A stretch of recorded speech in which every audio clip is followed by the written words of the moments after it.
great future. We're talking real money. Welcome to the Talking Real Money Friday podcast. And if it's Friday, it must mean Q's and A's. That's questions and answers. And so I've got a bunch of them. And by the way, if you want to send us questions, you can get in touch with us, well, three ways. Three ways. One, you can call 855-935-TALK 24/7 and leave your questions.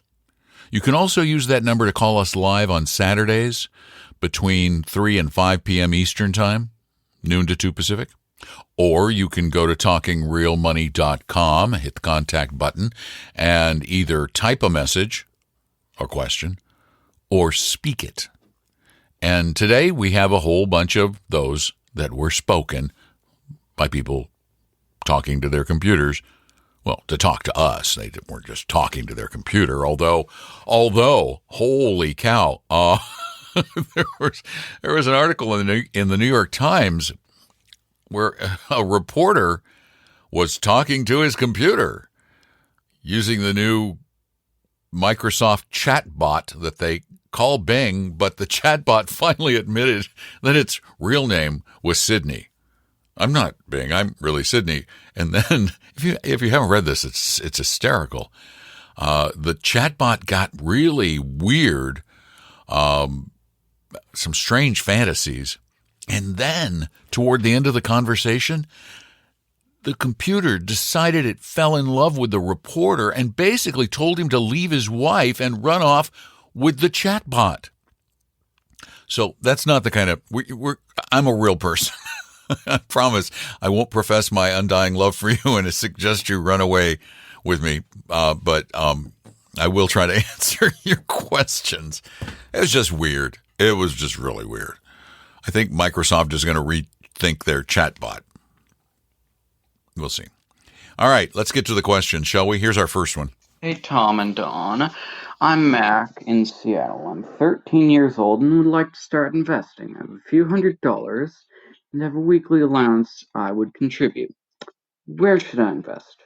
Acorns or Vanguard or somewhere else? And what type of account should I use? Uniform gift to minors? Traditional investment account where I can use your two-fund ETF portfolio? Well, good for you, Mac. Wow, 13. Very impressed. And man, dude, 13 years old, your voice is getting deep. It happened to me right about the same time. Ended up a few years later playing Santa Claus at the mall. So could be a good gig for you. And then I'll tell you what you can do with that money. But for now, Acorns could be a really great place to start because it's so easy to just add money to the thing. It's really, really easy. Now, of course, it will have to be a custodial account because you're under 18. So it'll be UTMA or UGMA, one of those. Your parents have to sign off on it, but what parent in his or her right mind would not sign off on a 13-year-old investing for the long haul? So there you go. That's the way I would just go with that. It's simple, straightforward. They have a very nice ETF portfolio in there. Go for the super califragilistic aggressive one. It's well diversified, easy. When you start earning, get a custodial Roth IRA. In some states, you can start making 1099 or W-2 money with other businesses at age 14 with your parents' permission. So if you start working, start funding a Roth. And you can open a Roth with Acorns too. So you're there, make it easy. I like Acorns. I think it's an easy way for people to get started investing. One of my favorites. Thank you so much for your question and paying attention. Wow. Let's take our next call. Question. Whatever. Hey, Tom and Don. It is Mike from Columbus, Minnesota. Love your show. Was just wondering if you guys could possibly compare owning the ETF VT versus VTI and VXUS in a taxable account. Just trying to simplify things, but I'm wondering if I simplified down to VT, if I would lose a foreign tax credit in my taxable account. Thanks a lot, guys. Keep up the great work. Thanks. How much do you want to simplify? That really is the question, because VT is super simple.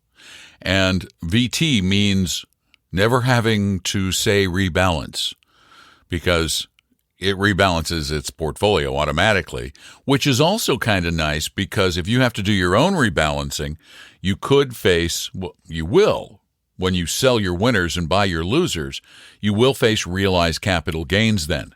So if, for example, you had to sell, VTI was way up and VXUS was way down, you wanted to get back to your original allocation of 60-40 or whatever, you sell a bunch of VTI, and because it was up, you'd have a realized capital gain on which you would have to pay taxes in that tax year, and then you move it into VXUS. So that tax detriment, I believe, far outweighs the teeny tiny tax benefit of the foreign tax credit, which on a $100,000 50-50, 60-40 portfolio, worst case scenario is going to mean like $10 in your pocket. Not much. A lot less than the potential tax on capital gains in years where you had gains. So that's one thing to consider. VT is simpler. VT is not as well diversified, though. And that is a drawback. I don't know why, but the combination of VTI and VXUS gives you, well, like almost 12,000 stocks, over 11,000 stocks. Whereas VT is about 9,500 stocks. So you get more stocks. And you do have the ability to do your own portfolio adjustments, but I don't know if that's a detriment or a benefit. Depends on the person, I guess. So there you have it. Those are the differences. Want pure simplicity? VT. But if you want the ability to change your portfolio and rebalance it on your own terms, then the combination. And if you want more diversification, the combination. But don't forget the tax detriment to owning the two.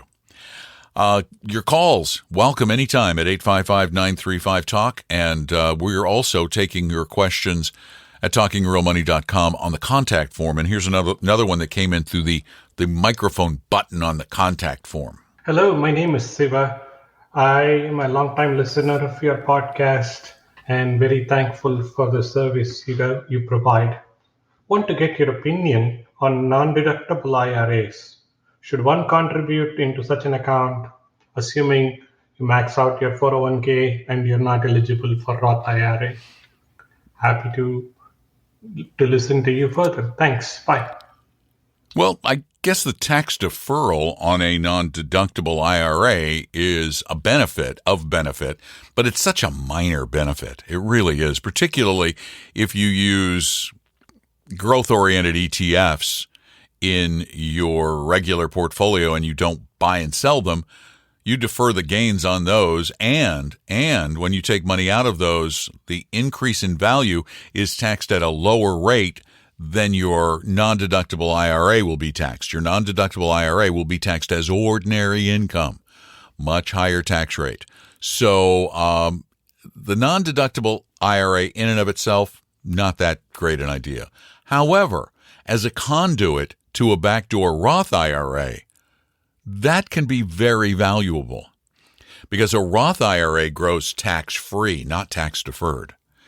And the only big caveat in the backdoor Roth is the fact that if you have regular IRAs, you have to take a pro rata share of those and pay taxes on it. But if you don't have any regular deductible IRAs, doing a non-deductible IRA and then immediately doing a backdoor Roth could be very beneficial because then you get tax-free growth forever. Thanks for your question. It's a good one. And we're going to sneak in one more, just one more because for a couple of reasons. One, I need to save a couple of questions for the next Friday show that I have to record early because next Friday I'm going to be in Seattle in a lot of meetings and things before Retire Meet, which is on Saturday, the 25th,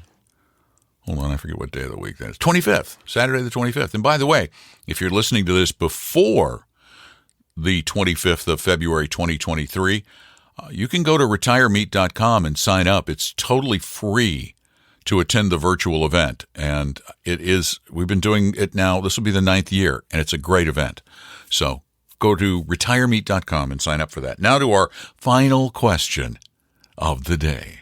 Hey, Tom and Don and Tom. How are you guys? I just had a question about diversifying a portfolio. I'm mostly trying to do Paul Merriman's 10-fund buy and hold portfolio. And he mentions doing large cap blend with large cap value, and then also mixing small cap blend and small cap value. And I hear you guys always kind of mention lean towards value a little bit, and you get maybe some better returns that way. I have the option in my 401k of also adding large and small growth. And so my instinct tells me I should do, once I decide how much large and small to do, that I should go 50-50 growth and value to get as many stocks in there as possible and to be a little more diversified. But I don't really ever hear you guys talk about the large and small growth. And I know value has outperformed growth in the past, but I don't know if that means it will in the future. And so I'm just wondering your thoughts on that. And if I should do the 50-50 mix of growth and value or stick to blend and value. Thank you. Bye. We're fine, thank you. I'm fine. I don't know about Tom, but I'm good. The general advice we give is to get a blend fund. Like VT, the Vanguard Total World Stock Index, is a growth and value blend. So we generally suggest in your equity portfolio going about 80% blend or 70% blend and 20 to 30% value. And if you're going with the whole kit and caboodle of the large and the small, then it would make perfect sense, given that allocation, to go 50% growth in your company plan and go 50% value outside of it, because it's going to give you a very similar allocation. You're going to still end up with somewhere around 70 or 80% of your portfolio in essence, blend. You're overweighting the small, but you would have had small in the blend anyway, in other words. So I think that's a great idea, because then you can use different asset classes inside and out. It kind of makes life a little easier. Means you have fewer funds to deal with. So I'm a fan. I don't know what the downside would be. I think it's a good idea. Thank you very much for listening, and thanks for the question. And remember, your questions are invited at talkingrealmoney.com. Talkingrealmoney.com anytime. Check it out. It's the new talkingrealmoney.com. It's easier to navigate. There's more information, by the way, a lot more information, because we've incorporated all of the articles over the years from Real Investing Journal along with the podcasts, Talking Real Money podcasts, of which there are more than 1,100 on the site now. Plus, you can send in your questions. Plus, you can take the risk quiz there, which is such a valuable tool. And you know how much we charge for the risk quiz? Nothing. And do you know how many people get a high-pressure sales pitch after taking it? None. Also, if you want more time with a 100% fiduciary, not going to sell you something advisor, go to talkingrealmoney.com there and click on Meet an Advisor. And we'll set up a meeting with one of our advisors, and that includes Tom, potentially, if he can fit you into his incredibly busy schedule, because he loves doing it. And again, here's the deal. Almost anybody else you would go to and ask questions about building a portfolio, about getting your plan started, whatever it might be, they are going to pressure you, and I do mean pressure you, into becoming their client. That's just the way of the business. We operate on a totally different concept. We believe that, in fact, giving people help is good for the world. But giving people help is also, selfishly, it's been good for us. Because when we help someone, and we don't bug them, we actually give them actionable help, and don't charge them anything, something magical happens. Those people know people, and people talk about money. Not as much as they probably should, but they do. And often, the person we helped is our biggest evangelist, and we get those people who really, truly need our help on an ongoing basis. And by the way, it's very reasonably priced. So go to talkingrealmoney.com, do all those things I just mentioned, and please keep telling your friends about the podcast. Do it even more if you can. If you like what you hear, leave us a review on Apple Podcasts. We haven't gotten one in a while. And thanks for being out there. I'm Don. Tom and I will be on the radio tomorrow on Saturday in the Seattle area, and you can listen online. It's between 3 and 5 Eastern on Northwest News Radio in Seattle. You can also call us at 855-935-TALK as both of us hang out together for a couple hours doing what? Talking real money. We hope you realize that the information provided on Talking Real Money is for informational, educational, and hopefully enjoyable purposes only. Providing personalized financial planning or investing advice takes time, so please consult with a really good fee-only fiduciary investment, tax, or legal advisor. We know a good one. Investing must always involve risk. In other words, you can and probably will lose money at times. Also, as much as you want it, no one can accurately and consistently predict the future, so past performance doesn't tell you a darn thing about what the future will bring. Unlike many other programs that say something similar, Talking Real Money is not trying to get you to buy or sell any financial products or securities. Instead, the program is provided as a public service by Appella Capital, a fee-only registered investment advisor. Thanks for listening, and please visit TalkingRealMoney.com for more information and disclosures. That's a wrap.